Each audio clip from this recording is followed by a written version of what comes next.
You ever feel like there's a storm inside your chest? But when someone says, "What's wrong?" all you can say is, "I don't know." That silence? That's not a character flaw. That's a word gap, and it's costing you everything. Not your vocabulary, not your SAT score. I'm talking about your relationships, your career, your physical health. Most people think emotional intelligence is about staying calm or being nice. It's not. Real emotional intelligence starts with one ancient, almost boring skill. Something a toddler can learn, but most adults have forgotten.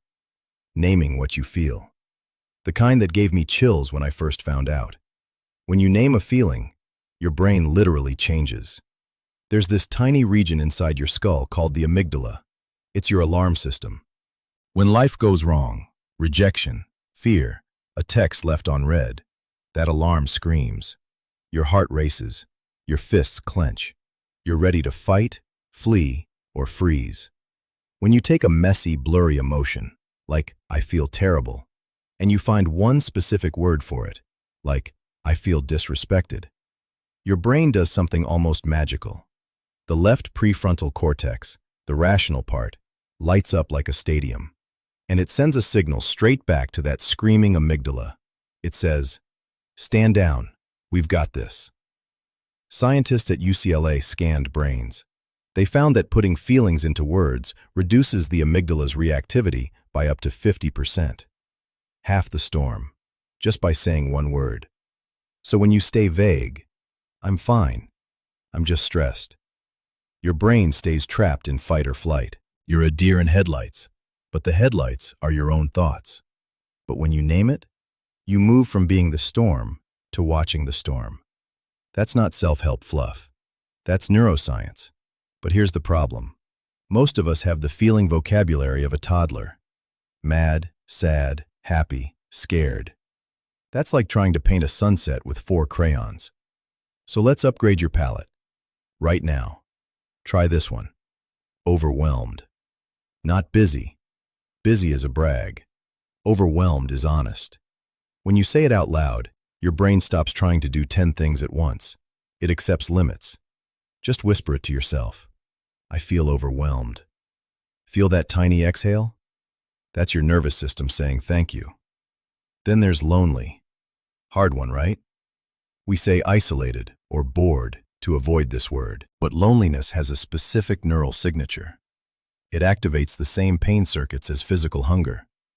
Your soul is starving. Naming it helps you stop scrolling and actually reach out. One word, one text, one connection. Inadequate. This is imposter syndrome's secret name. Not bad, not lazy. Inadequate means I'm comparing myself to a standard I can't meet. Once you name it, you get to ask the most powerful question in the world. Whose standard? And often, it's not even yours. Resentful. The silent relationship killer. We say annoyed or fine for years, but resentment lives in the past. It means, I gave and didn't get back. Naming it lets you set a boundary instead of blowing up 6 months later and wondering why everyone's confused. And finally, grieving. We only use this word for death. But you can grieve a lost dream, a friendship that faded, a version of yourself you'll never be again. Naming grief gives you permission to be gentle. It's not depression, it's healing with a name. These aren't just words, they are keys to locked rooms inside you. But does this actually work in real life? Let me tell you about someone. Last year, a friend of mine, named Marcus, was about to walk out on his marriage. Midnight, keys in his hand. Sitting on the edge of the bed, his wife said, "Where are you going?" And all he could say was, "I can't do this anymore." She didn't argue. She didn't cry.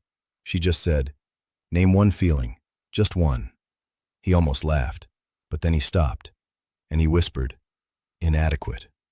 Not angry, not unloved.